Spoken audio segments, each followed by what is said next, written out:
Hello साथियों, क्या हालचाल है। मैं राशिद आप सभी का स्वागत करता हूं आपके अपने परिवार शिक्षा एम्पायर में। तो जैसा कि आप सभी जानते हैं, हम यहां यूपी टेट के लिए तैयारी कर रहे हैं और उसमें मेरे साथ आप हिंदी पढ़ रहे हैं। पिछली क्लास में हमने क्या क्या देखा था, हिंदी के बारे में, हिंदी का इतिहास, ठीक। फिर उसके बाद में व्याकरण शुरू करा था। व्याकरण में हमने वर्णमाला का कुछ भाग देख लिया था, जैसे कि स्वर, व्यंजन, उनके बारे में देख लिया था। लेकिन अब आगे हम क्या पढ़ेंगे, वर्णों का उच्चारण स्थान। क्या? वर्णों का उच्चारण स्थान, ठीक है। कुछ हमने देख लिया था, जैसे कि स्वर कितने होते हैं, कौन कौन से, ठीक है, उनके फिर भाग, और व्यंजन के अंदर भेद उनके। अब हम देखेंगे वर्णमाला में स्वरों का, यानी कि वर्णों का उच्चारण स्थान। पहले स्वरों का देखते हैं। स्वर में ये मैंने पहले से थोड़ा लिख लिया था, ताकि कुछ समय हम बचा सकें। लिखने में काफ़ी समय थोड़ा लगता भी है, उसमें कुछ समय बचा लेंगे हम। तो उसमें पहले स्वर के बारे में देखते हैं। स्वर के बारे में कुछ बातें हैं जो मैंने यहाँ लिखी हुई हैं, ठीक है। जैसे कि जीवा की उत्थापिता के आधार पर स्वर कितने होते, ये ठीक है। स्वर उनके 3 भागों में उनको बांटा जाता है। कैसे? अग्रस्वर, जीव के बारे में पूछ रहे हैं। जीव के उत्थापिता के बारे में। अग्रस्वर यानी कि जब हमारी जीभ का अगला भाग ऊपर लगता है, ऊपर यानी कि तालू पे जब लगता है, तो उसमें अग्रस्वर आते हैं। अग्रस्वर कितने होते हैं? 5। ई, ए और री। ये हमारा जीभ का अगला भाग काम करता है इस टाइम पर। फिर मध्य स्वर में सिर्फ एक ही आता है, आ। मध्य में हमारी जीभ जब जिस टाइम, यानी कि जिस वर्ण को उच्चारण करते वक्त हमारी जीभ मध्य भाग में रहती है, यानी कि तालू के मध्य भाग में रहती है, उस टाइम क्या होता है? मध्य स्वर होता है। क्या है ये? एक ही है, सिर्फ आ। फिर आता है पश्च स्वर। पश्च स्वर में 5 आते हैं, उसमें भी 5 आते हैं। अग्र स्वर में 5 होते हैं और पश्च स्वर में भी 5 होते हैं, ठीक है। पश्च स्वर यानी कि जब हमारी जीभ पीछे की तरफ जाती है, यानी कि जीभ का पिछला हिस्सा काम करता है। कौन सा? आ, उ, औ और औ, ठीक है। आ, उ और औ। ऐसा समझ सकते हैं हम 515, यानी कि 5, 1 और 5। ये जीभ है। मैंने एक जीभ का थोड़ा सा बनाया है, समझ लेना कि जीभ ही है, ठीक है। ये जीभ का पिछला भाग है, ये जीभ का मध्य भाग है, और ये अग्र भाग है, आगे का भाग है। आगे के भाग में ई, ए और री, 5 हो गए। बीच वाले में, मध्य भाग में सिर्फ एक ही है, आ, ठीक है। और यानी कि पश्चिम वाले में आ, उ, औ और औ, 5। पश्च, मध्य, अग्र, 515। फिर उसके बाद में आता है हमारा कौन सा? जीवा की ऊंचाई या मुख की आवृत्ति। मुख की आवृत्ति के आधार पर स्वर कितने? 4 भाग होते हैं इसके भी। इसके 4 भाग होते हैं। कौन कौन से? विवृत, संवृत, अर्धसंवृत और अर्धविवृत। कितने हो गए? 4 हो गए। विवृत कौन सा? विवृत होता है मुख का पूरा खुलना। जब हम कोई वर्ण का उच्चारण करते हैं, ठीक है जी, स्वर का उच्चारण करते हैं, उस समय मुख हमारा पूरा खुला होता है। जैसे कि क्या है? आ। क्या है? आ पूरा खुल गया, इसमें पूरा खुल जाता है, ठीक है। विवृत में पूरा खुलता है। और संवृत में मुख का लगभग बंद हो जाना, यानी कि संवृत के जितने भी हम वर्णों का उच्चारण करेंगे, उसमें लगभग मुख का हमारा पूरा बंद हो जाता है। कैसे? ई, उ, ठीक है, लगभग बंद ही रहता है। ई, उ, ठीक है, लगभग इसमें बंद ही रहता है, ठीक। संवृत में मुख का लगभग बंद होना, ठीक है। अर्धसंवृत यानी कि मुख का आधा बंद होना। क्या? मुख का आधा बंद होना। इसमें क्या है? यानी कि जिन वर्णों का हम उच्चारण करते समय हमारा मुख का आधा बंद हो जाता, मुख हमारा आधा बंद हो जाता है। जैसे ए और औ, ए और औ, आधा इसमें ए, औ। उच्चारण करके देखना, अपने साथ साथ करते रहना, पता चल महसूस होगा तुम्हें कि हाँ हमारा मुख का क्या क्या बन रहा है, बंद हो रहा है या खुल रहा है। अर्धविवृत, आधा खुलना। ए, औ और आ, यानी कि आए, ये लिखा ना, आए, औ, आए, औ, आधा खुल रहा है। पहले इसमें पूरा खुला होता है आए, फिर बाद में बंद होता है। पहला इसमें खुला होता है, फिर बाद में आधे पे जाकर रुक जाता है। आए यहाँ को पूरा बंद नहीं होता है, आओ या आ, ठीक है, इस तरह से। अब स्वरों का उच्चारण स्थान, यानी कि स्वर्ण किस जगह से, मतलब उच्चारण समय कौन कौन से मुख के कौन कौन से भाग से हम इनका उच्चारण करते हैं। जैसे कि ये है ना आ, ये होता है कंठ से, यहाँ से आवाज़ निकलती है अंदर, ये कंठ है हमारा, यहाँ से हमारी इसकी आवाज़ निकलती है आ। ई और ई, ये होता है तालव्य। जब हमारी जीभ, यानी कि जिन वर्णों का उच्चारण करते समय हमारी जीभ जिस भाग में लगती है उसको उसी वर्ण का उच्चारण स्थान कहते हैं। जैसे तालव्य में ई में हमारी जो जीभ है वो यहाँ लगती है ऊपर, इसमें आगे दांत से थोड़ा पीछे वाले हिस्से में तालु पे, तो तालव्य। ऊ इसमें हमारे मुंह, हमारे यानी होठ काम करते हैं, ऊ, इनमें होठों से काम होता है। इसमें ओष्ठ, इसमें होता है ओष्ठ का। अय, इसमें दो वर्ण मिलकर बनते हैं ना, जैसे आ और ई मिलकर अय हो गया, तो इसमें आ से, आ कंठ से बोला जाता है और ई तालु से, तो इसमें क्या हो जाएगा, दोनों कंठ तालु दोनों से मिलकर बोला जाता है ना, कंठ और तालु से। आ की आवाज़ निकलेगी अंदर से, और जब अय पे पहुंचेंगे तो हमारी जीभ तालु पे टकराएगी, स्पर्श होगी वहाँ। इसी तरह से यह है औ और औ, ये भी दो से मिलकर बनता है। ये भी कंठ, आ कहाँ से आएगा, कंठ से, और औ ऊ आएगा हमारा ओष्ठ से, यानी कि इसलिए हो जाएगा हमारा कंठ ओष्ठ। और फिर बचा हमारा क्या, री। और री ये होता है मूर्धा से, जब पीछे की तरफ, यानी कि तालु से थोड़ा पीछे, ये तालु है ना, इससे थोड़ा पीछे की तरफ हमारी जीभ स्पर्श होती है। री बोल कर देखना, री, ये ऋषि वाला री। ये मैंने थोड़ा लिख लिया था पहले, ताकि हम थोड़ा जल्दी से इसको कंप्लीट कर सकें। और आगे हम देखते हैं व्यंजनों के बारे में, व्यंजनों का उच्चारण स्थान। हम व्यंजन क्या पूरा ही देख लेंगे एक बार में, वैसे उसमें स्वर भी आ जाएंगे, व्यंजन भी आ जाएंगे सब।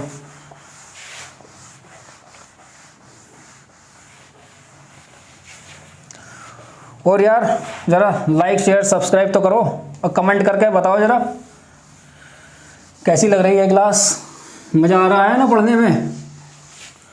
मज़ा आना चाहिए यार, मतलब समझ में भी आना चाहिए साथ साथ।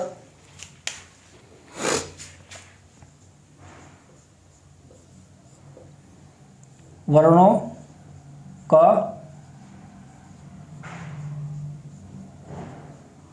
उच्चारण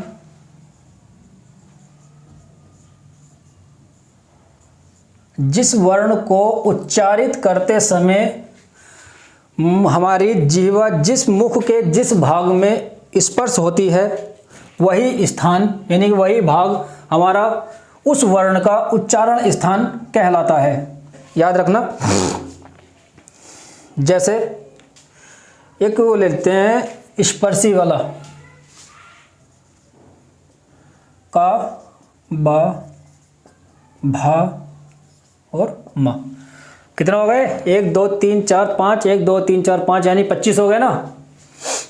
अब एक ये वर्ग होते हैं, एक वर्ग ऐसा हो गया, दूसरा वर्ग, तीसरा वर्ग, यानी पहला वर्ग, दूसरा वर्ग, तीसरा वर्ग, चौथा वर्ग और पांचवा वर्ग। का चा टा ता पा, का चा टा ता पा। अब इसमें क्या है, एक चीज़ याद रखना है, इनके जो उच्चारण स्थान है, क्या, के टी एम 2, क्या है, के टी एम 2, यानी के टी एम मोटरसाइकिल होती है ना, वो मांग रहे हो तुम किसी से, के टी एम 2, ऐसे ध्यान रखना। मैं इनका क्रम याद रख लेना, का चा टा ता पा, इसका भी ध्यान बता दूं क्रम। का चा टा ता पा, यानी कचोटता प्यार, का चा टा ता कचोटता प्यार, प्यार कचोटता, ये ध्यान रखना हमेशा। का चा टा ता और पा, कचोटता प्यार, इनका क्रम याद रहेगा तो KTM 2 तभी अप्लाई हो सकता है तुम्हारा, ठीक है। अब KTM से क्या है, क्या पढ़ा था हमने कल, कंठ है, और टी से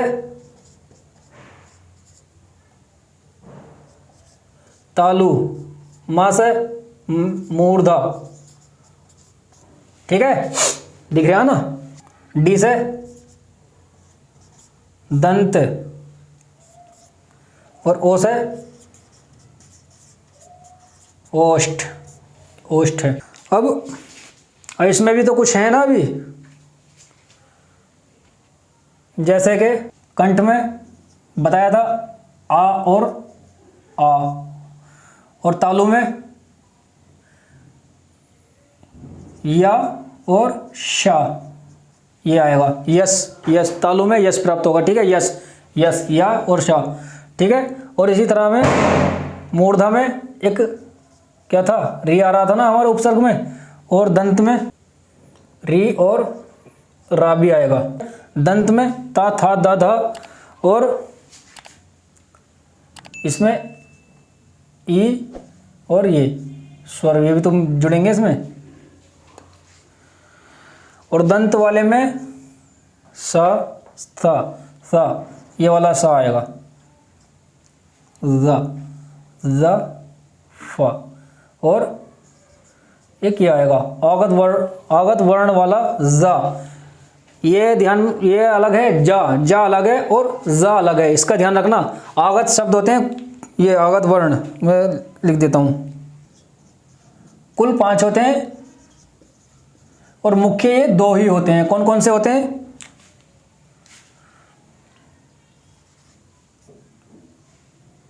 का, हा, वा और ला, फा। इनके सबके नीचे ये नुक्ता लगा होता है, इसको क्या बोलते हैं? नुक्ता। नीचे नुक्ता यानी कि बिंदी बोल देते हैं, बिंदी यानी नुक्ता, नुक्ता लगा होता है इनके नीचे। का, खा, गा, जा और फा। ये गा अलग है, गा आगे तेज बोला जाता, ये होता गा, यानी कि हमारी जीवा जो पीछे आती है, पीछे मतलब मूर्धा वाले हिस्से में टकराती है, ठीक है, गा पीछे होगा, थोड़ी पीछे होगा।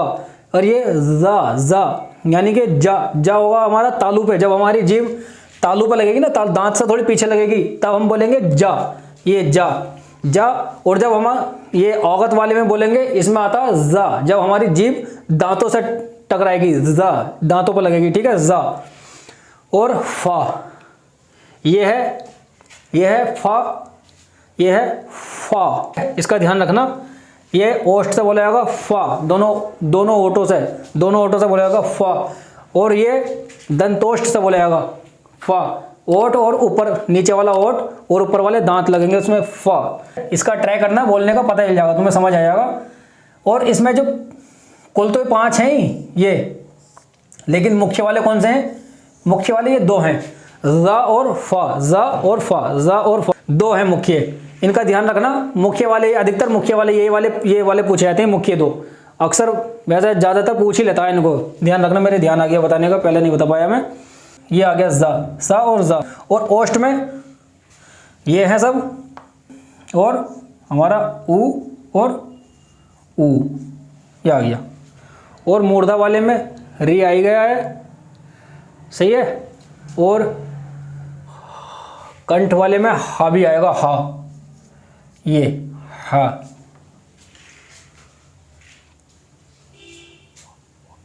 और ओष्ठ वाले में एक और आएगा यहाँ, वाह। अंतस्थ वाला है ना, ये अंतस्थ वाले चल रहे हैं। ऊष्मी वाले सा आ गया, ये तालु वाला आ गया, ये वाला शा भी आ गया, और ये वाला सा भी आ गया, और हा आ गया। ऊष्मी व्यंजन वाले सारे आ गए, ऊष्म वाले आ गए। और अंतस्थ वाले या, रा और या, रा, ला, या, रा, ला। दंत में आएगा ना ये ला, ला, ये इसमें आएगा दंत में, या, रा, ला और वा, ये आ गया, ठीक है। ये हमारे क्या हो गए कुछ। और ये एक चीज और है, ये पंचमाक्षर जो मैं बता रहा था ना, पिछली वीडियो में हमने पंचमाक्षर के बारे में जिक्र करा था, ये है वो पंचमाक्षर, ठीक है। 5वां वर्गीय व्यंजन के 5वें वर्ग के जितने भी वर्ण हैं वो सब इसमें आते हैं पंचमाक्षर में, ये पंचमाक्षर है, पंचमाक्षर। और इनका उच्चारण स्थान क्या होता है? नासिक्य, नासिक। ये होता है इनका उच्चारण स्थान। ठीक है, कल जिक्र करा था ना, कल वाली वीडियो में शायद, कल वाली में करा था पंचमाक्षर के बारे में। वो पंचमाक्षर का नियम जो मैंने बताया था, याद है ना उसका, या भूल गए? ये वर्गीय व्यंजन के पांचवें वर्ग में जितने भी वर्ण आते हैं, पांचों वर्ण पंचमाक्षर कहलाते हैं और उनका उच्चारण स्थान, पंचमाक्षर का उच्चारण स्थान क्या है? नासिक्य। ठीक है, याद रखना। और एक चीज और है, क्या अभी रह गया? 1 2 3 4 5 6 दंतोष्ट रह गया, कंठोष्ट रह गया। क्या था वो? तो खैर कल पढ़ लिया ना हमने, ये वाला अय, ये क्या था? आ और ई से मिल गया था, कंठ तालु था, कंठ तालु। ओ ये क्या था? आ और ऊ से मिलकर बन रहा था, ये क्या था? कंठोष्ट। और ठीक है, इसमें एक चीज और आया था,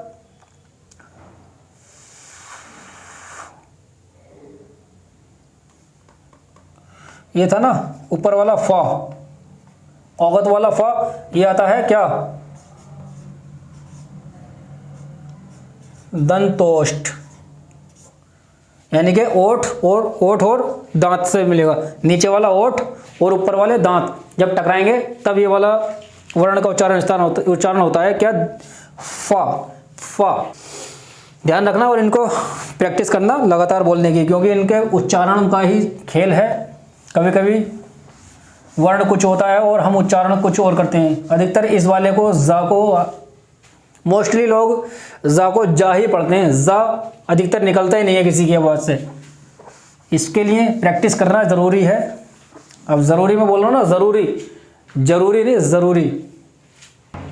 यानी कि जब हम जिन वर्णों के उच्चारण करने में हमें कंपन होता है, हमें यानी हमारी स्वर यंत्रियाँ कंपित हो जाती हैं। स्वर यंत्रियाँ क्या? जब भी स्वर यंत्रियों की बात करेंगे, हमारे फेफड़ों से निकलकर जो हमारे फेफड़ों से निकलने वाली वायु हृदय तक पहुंचती है और हृदय के बाद हमारे कंठ से गुजरती हुई मुख से निकलती है, कंठ से होती हुई मुख से बाहर जो वायु आती है, वायु या ध्वनि आती है, ध्वनि के रूप में वायु आती है, उसको स्वर यंत्रियाँ कहते हैं। ठीक है, या जिन वर्णों के उच्चारण में, वर्णों का उच्चारण करते समय हमारी स्वर यंत्रियाँ कंपित हो जाती हैं। स्वर यंत्रियाँ जब कंपित हो जाएंगी तो वह क्या होगा? घोष या सघोष। वे वर्ण घोष और सघोष कहलाएंगे। सघोष मतलब घोष का अर्थ है कंपन और सा के साथ, के सहित, कंपन के सहित। और यहां घोष तो क्या है? घोष कंपन और आ के बिना, कंपन के बिना। ऐसे वर्ण, जिन वर्णों का उच्चारण करते समय हमारी स्वर यंत्रियां कंपित हो जाती हैं, स्वर यंत्रियां कंपित हो जाती हैं, तो वो क्या है? सघोष, यानी कि कंपन के सहित। ठीक है, सघोष वर्ण होते हैं वो। और जिन वर्णों का उच्चारण करते समय हमारी स्वर यंत्रियां कंपित नहीं होती हैं या ना के बराबर कंपित होती हैं ना के बराबर, बहुत कम कंपित होती हैं, तो उनको आघोष वर्ण कहते हैं। अब सघोष वर्ण में कौन कौन से होते हैं? वर्गीय व्यंजन का पहला, जो भी वर्गीय व्यंजन देखा था उसमें पहला व दूसरा वर्ग, पहले व दूसरे वर्ग के वर्ण, सभी वर्ण। ठीक है, कौन कौन से होंगे लिख दूं? एक तो वही कचोटता प्यार, का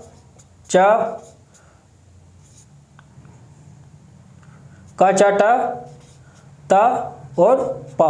ठीक है, और फिर इसके बाद वाला का के बाद हा, चा के बाद छा, टा के बाद ठा, ता के बाद था और पा के बाद फा। यानी कि कितने हो गए? 5 और 2, 5 दूनी 10 ही हो गए। और उसके बाद में ये हो गए सा और सा, शा, सा और शा, ये हो गए। ठीक, कितने हो गए? 10 3 13। और आघोष में चलते हैं हम जब, तो वर्गीय व्यंजन के पहला दूसरा इसमें आ गया, तीसरा चौथा और पांचवें वर्ग के सभी वर्ण, का खा गा, कितने हो गए? 15 ही हो गए। इसके बाद में सभी स्वर, 13 स्वर अघोष में आएंगे, 13 स्वर अघोष में आएंगे। उसके बाद प्लस सभी अंतस्थ व्यंजन या, रा, ला और ढ़ा। 15 ये है, 13 ये है, 2 2 4 5 5 ये है और 2 ये है। योगत वर्णों का उच्चारण स्थान किसके? घोषत्व के आधार पर। नहीं, वर्णों का उच्चारण स्थान ना है ये, खाली घोषत्व के आधार पर वर्ण, घोषत्व के आधार पर वर्णों का वर्गीकरण। वो गलती से लिख दिया था मैंने, कर लेना उसे सही।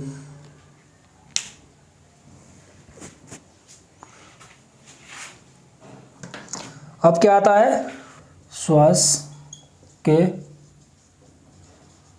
आधार पर वर्ण। ये भी 2 भागों में बांटा जाता है इन्हें भी। तो इसमें क्या है? अल्प प्राण और महाप्राण है 2, तो इसको भी 2 भागों में बांटा जाता है। कौन कौन से? अल्प प्राण और महाप्राण। यानी कि जिन वर्णों के उच्चारण के समय हमारे मुख से अधिक वायु निकलती है तो वहाँ को क्या होगा? महाप्राण। अधिक वायु निकलेगी तो महाप्राण होगा, और यदि कम वायु निकलेगी, हमारे मुख से उच्चारण के समय कम वायु निकलेगी तो उसमें क्या होगा? अल्प प्राण। अल्प प्राण मतलब कम वायु। अल्प से कम और प्राण का मतलब होता है वायु। ये होता हो गया कम, और प्राण क्या होता है? वायु। प्राण का अर्थ होता है वायु। कम वायु, महाप्राण, अधिक वायु। कम वायु में कौन कौन से आएंगे? सारे तो स्वर आएंगे, सारे स्वर नहीं आएंगे, मुख्य स्वर आएंगे बस।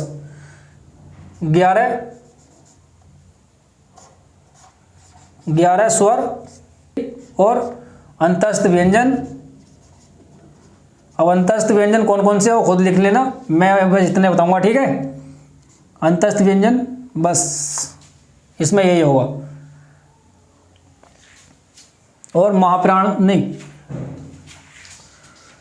दूसरा, पहला, तीसरा और पांचवा वर्गीय व्यंजन का पहला, तीसरा और पांचवा वर्ग के सभी वर्ण, और महाप्राण में अधिक वायु वाले होंगे। क्या? कौन कौन सा?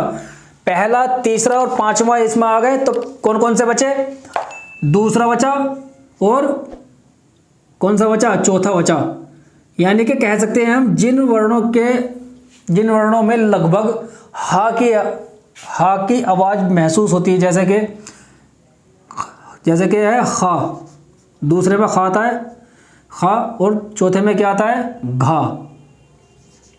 यानी का और हा, ऐसे मान कर चलो, का के साथ अगर हा मिलेगा तो खा बनता है ना। हिंदी जैसे इंग्लिश में देख लो, का प्लस एच, ये क्या हो गया? खा हो गया ना।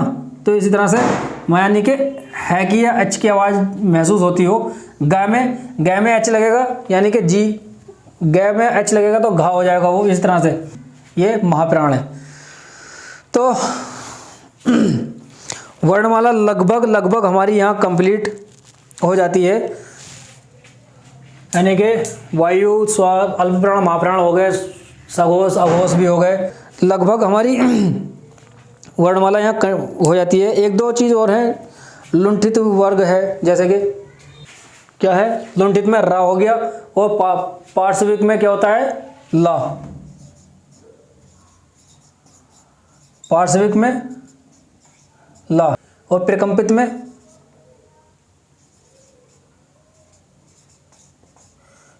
व्यंजन क्या होते हैं? ये सब व्यंजन, ये है इसमें भी रा होगा। तो ये कुछ बेसिक है, इनको नोट कर लेना। और जा, फा, आगत वाले मैंने बता दिए हैं तुम्हें, उनसे इतना ही, इससे ज़्यादा डीप में जागा नहीं। वैसे इसको बहुत अच्छे से तैयार करना है, बार बार रिवीजन करना है। देखो एक बार में नहीं होगा, पता है मुझे, बार बार करना पड़ेगा, और मेहनत करो। बाकी हम सब यहाँ कंटेंट तुम्हें दे रहे हैं, ठीक है? कोई कमी हो तो बताना, कमेंट करो कि ये चीज़, अगर कुछ रह गया है तो कमेंट कर देना, उसको मैं अगली वीडियो में बता दूंगा, ठीक है? ध्यान से, अगर कुछ रह गया हो मेरे पढ़ाने से, अगर तुम्हें कुछ लगता हो कि हाँ ये छूट रहा है तो बता देना, उसको मैं नेक्स्ट वीडियो में ले लूँगा। परेशान मत होना, मेहनत करते रहो और रिवीजन सबसे अहम भाग होता है तुम्हारा रिवीजन या सेल्फ स्टडी। यहाँ क्लास में कितना पढ़ाया जा रहा है उसको बार बार घर पे जाकर कितना तुम पढ़ रहे हो, कितना अपने अंदर समाहित कर रहे हो। यहाँ तो खैर 2 घंटे भी पढ़ा दिया जाएगा, 3 घंटे भी पढ़ा दिया जाएगा, ठीक। उसके बाद में तुम कितना उसमें नोट्स में बना रहे हो, नोट्स में बनाने के बाद में कितना तुम अपने यहाँ कितना समाहित कर रहे हो उसमें, वो सबसे ज़्यादा मेन चीज़ होती है, ठीक है। नोट्स बनाओ, प्रॉपर नोट्स बनाओ, साथ साथ लिखोगे बेहतर है। आधी चीज़ें लिखने में ही कंप्लीट हो जाती हैं, याद हो जाती हैं। और अगर वैसे भी दूसरी तरह से अगर PDF वाला चाहते हो तो बता देना, अपने टेलीग्राम ग्रुप में हम अपने हैंड रिटन वाली PDF डाल देंगे, वहाँ से आप अपने तैयारी कर सकते हैं। तो अपना यहाँ वर्णमाला कंप्लीट हुआ। आगे अब हम संधि पढ़ेंगे, कल से हम संधि पढ़ेंगे, कल की क्लास में हम संधि लेंगे, ठीक है। संधि को बहुत अच्छे से पढ़ेंगे। तब तक के लिए हंसते रहें, मुस्कुराते रहें और अपना और अपनों का बहुत सारा ख्याल रखें और लाइक शेयर सब्सक्राइब जरूर करें। धन्यवाद।